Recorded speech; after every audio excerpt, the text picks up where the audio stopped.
Hello students, कैसे हो सब। सुपर पीएमटी क्लासेस में आपका स्वागत है। डियर स्टूडेंट्स, सेल बायोलॉजी के अपने जो टॉपिक हैं वो कंटिन्यू चल रहे हैं और आपको मैंने पहले ही बता दिया था कि अपने चैनल का कोई और उद्देश्य नहीं है कि एक ही मैंने आपको बताया था कि मेन अपना जो एम है, मेन अपना जो उद्देश्य है कि एक जरूरतमंद स्टूडेंट्स जो भारी भरकम कोचिंग की फीस अफोर्ड ना कर सकें और उसका बेसिक है वो बहुत ही अच्छी तरह से मजबूत हो, इसी के तहत अपना ये जो चैनल क्रिएट करने का मेन एम है।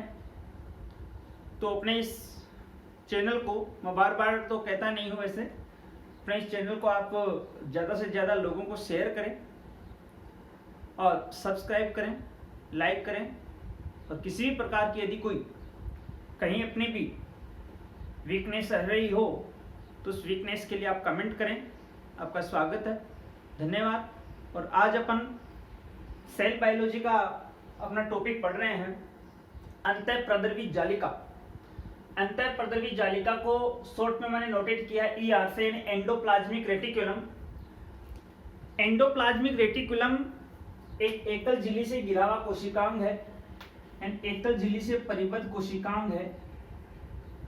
और कुछ इंपॉर्टेंट बातें मैंने आपको बता दी हैं, आप स्क्रीनशॉट ले सकते हैं। स्क्रीनशॉट लेके अपनी नोटबुक में बेस्ट टू बेस्ट नोट्स आप नोटेट कर सकते हैं, बना सकते हैं।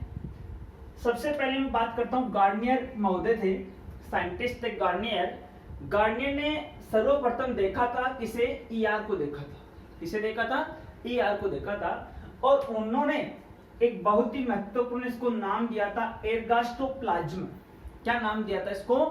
एर्गास्टोप्लाज्म कहा था। किन्होंने कहा था? गार्नियर ने कहा था। नेक्स्ट देखिए, अब एक इंपॉर्टेंट बात है कि ER है, अंतःप्रद्रवी जालिका है। इस ER को अपन कोशिका क्या बनाता है? कोशिका का कंकाल का निर्माण करता है। तो एक प्रकार का ER है वो झिल्ली तंत्र होता है।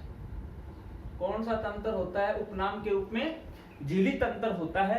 और कोशिका के कंकाल के निर्माण में क्या होती है? ER की महत्वपूर्ण भूमिका होती है। नेक्स्ट देखिए, ER नाम और खोज देने वाले जो साइंटिस्ट थे वो पोर्टर महोदय थे। पोर्टर ने ER नाम दिया था और उन्होंने खोज की थी ER की, एंडोप्लाज्मिक रेटिकुलम की। नेक्स्ट मैं आपको बता रहा हूँ ER के विभिन्न रूपांतरण हैं, मॉडिफिकेशन है, यानी ER के विभिन्न ऐसे मान लो कि रूप हैं। तो एक इंपॉर्टेंट बात आती है सार्कोप्लाज्मिक रेटिकुलम। पहला कौन सा है? Sarcoplasmic reticulum. सार्कोप्लाज्मिक रेटिकुलम की बात आती है जब अपन मानव की बात करते हो, मानव में पेशियों के संकुंचन की बात करते हैं, तो संकुंचन के समय जो वहां ER प्रेजेंट होती है वो कौन सी होती है?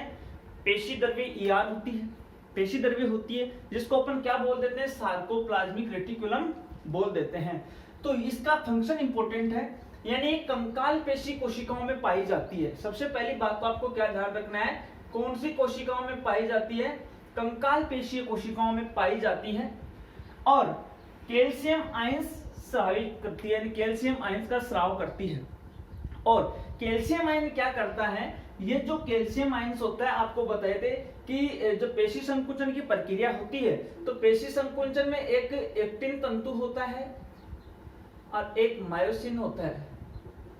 तो एक्टिन मायोसिन जो तंतु होते हैं वो पहले इनएक्टिव कंडीशन में होते हैं, फिर उनमें विशिष्ट प्रकार की जो प्रोटीन्स हैं और प्रोटीन्स होते हैं, प्रोटीन्स के तहत क्या होता है? मायोसिन जो तंतु होते हैं, मायोसिन तंतु जो कैल्शियम आयंस होते हैं वो सार्कोप्लाज्मिक रेटिकुलम से फ्री हो जाते हैं। तो फ्री होने के कारण वो क्या हो जाते हैं? एक हुक जैसी स्ट्रक्चर बना लेते हैं इसे, और हुक जैसी स्ट्रक्चर बनाने के कारण एक्टिन तंतु, मायोसिन और तंतु आपस में क्या हो जाते हैं? एक सेतु बना लेते हैं। जब पेशी संकुचन का टॉपिक आएगा जब और डिटेल से अपन इसको पढ़ लेंगे, तो उस समय कैल्शियम आयन क्या करते हैं? पेशी संकुचन में महत्वपूर्ण भूमिका अदा करते हैं।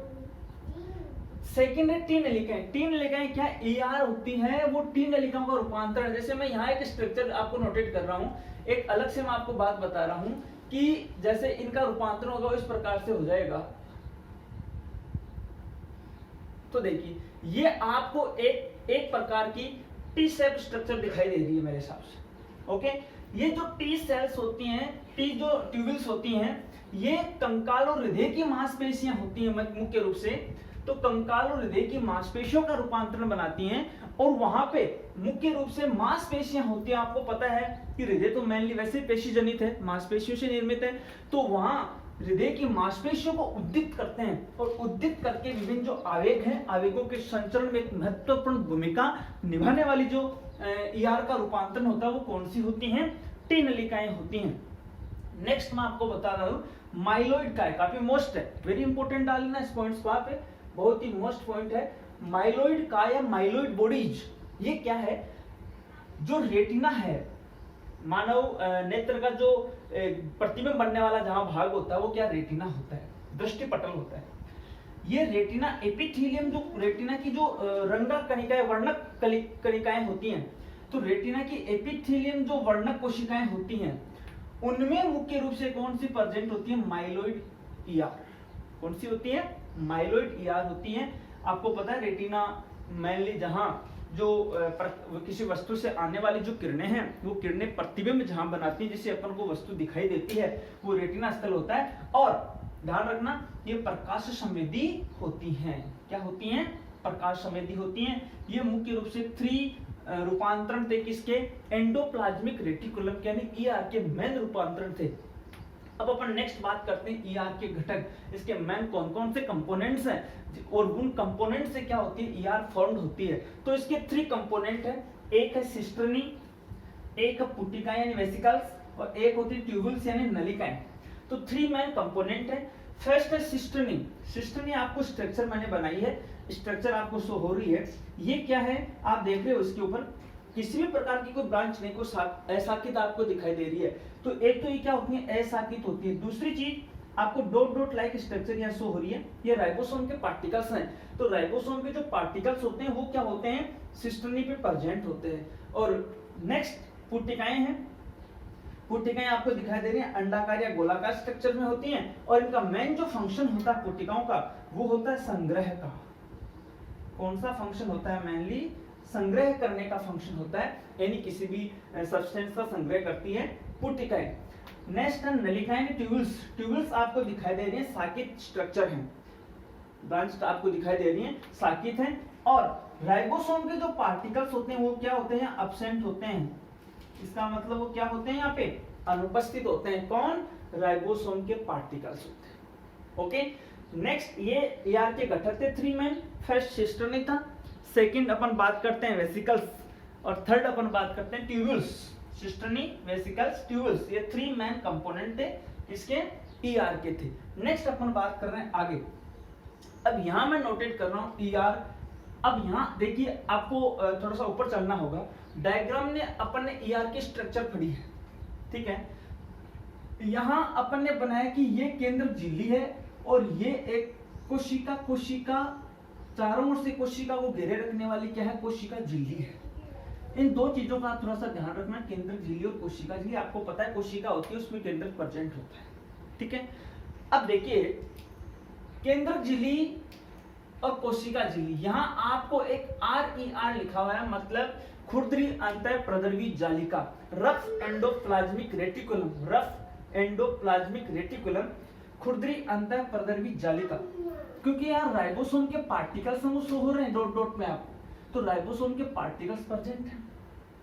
नेक्स्ट देखिए SER, smooth endoplasmic reticulum. Smooth endoplasmic reticulum मतलब चिकनी अंतःप्रद्रवी जालिका। ये यहाँ पे मतलब राइबोसोम के पार्टिकल्स होते हैं वो क्या होते हैं? एब्सेंट होते हैं। नेक्स्ट देखिए ER के 2 टाइप्स हैं, RER यानी राइबोसोम के पार्टिकल्स जिस पे प्रेजेंट हो, और SER मतलब राइबोसोम के पार्टिकल्स होते हैं वो एब्सेंट होते हैं। देखिए 2 टाइप्स हैं, यानी ये ER के टाइप्स हैं। टाइप्स की मैं बात कर रहा हूं, 2 टाइप्स है मेनली। फर्स्ट है खुरदरी, सेकंड है चिकनी।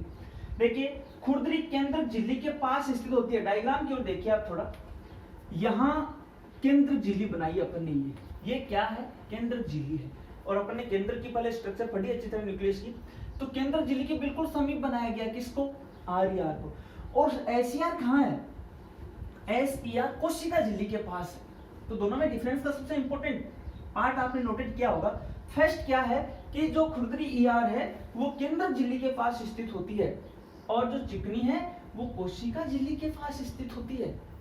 ओके, नेक्स्ट देखिए, खुरदरी जो ER है, आप ये क्या एक प्रकार की परमानेंट स्ट्रक्चर यानी ये स्थायी रचना है। कौन सी है? स्थायी है, परमानेंट है। जबकि SER वो क्या है? स्थायी नहीं है, अस्थायी। खुरदरी होती है, उस पे क्या होते हैं देखिए, खुरदरी होती है तो राइबोसोम के पार्टिकल्स प्रेजेंट हैं, तो इसका मतलब इसमें राइबोसोम के कण है वो आपको दिखाई दे रहे हैं। राइबोसोम प्रेजेंट है, इधर राइबोसोम एब्सेंट। अब नेक्स्ट बहुत ही इंपॉर्टेंट बात बता रहा हूं आपको, ये जो राइबोसोम है, ये राइबोसोम पर ये क्या एक प्रोटीन है विशिष्ट प्रकार की जिसको अपन ग्लाइकोप्रोटीन्स कहते हैं। ये ग्लाइकोप्रोटीन्स एक तो होती है राइबोपोरिन फर्स्ट और एक होती है राइबोपोरिन सेकंड। ये टू टाइप्स की जो ग्लाइकोप्रोटीन्स हैं, ध्यान रखना, ग्लाइकोप्रोटीन्स टू टाइप्स की हैं। फर्स्ट कौन सी है? राइबोपोरिन फर्स्ट, और सेकंड कौन सी है? राइबोपोरिन सेकंड। ये ER से जुड़ी हुई होती हैं, ये ER से जुड़ी हुई होती है। कौन जुड़ते हैं? यानी राइबोसोम जो पार्टिकल्स हैं, राइबोसोम जो पार्टिकल्स हैं और ये ER है, ये राइबोसोम है और ये ER है, तो किसके माध्यम से जुड़ती है? ये राइबोसोम ER किसके माध्यम से जुड़ती है?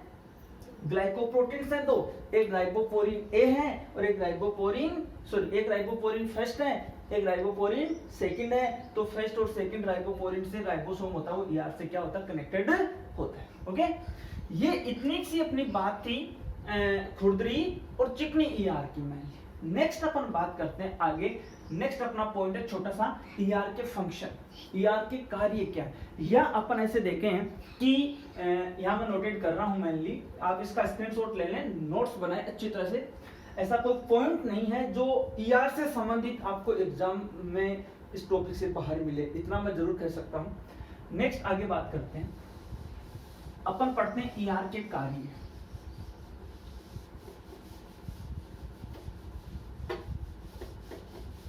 देखिए,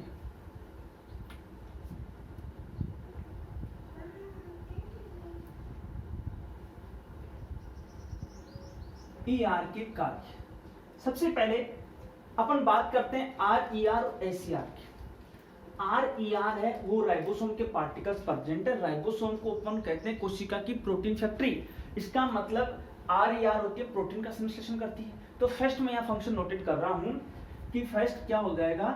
प्रोटीन संश्लेषण।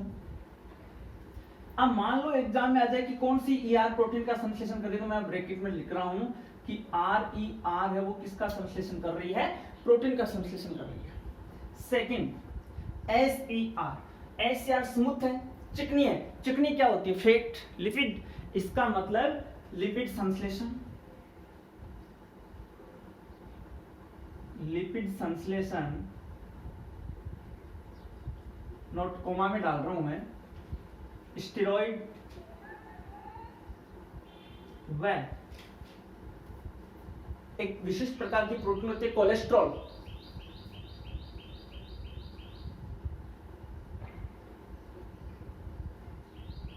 कोलेस्ट्रॉल का संश्लेषण, ये मेनली अपन कौन सी SER। नेक्स्ट इंपॉर्टेंट फंक्शन है वो मैं यहां नोट कर रहा हूं। एक प्रोसेस होती है निराविशीकरण।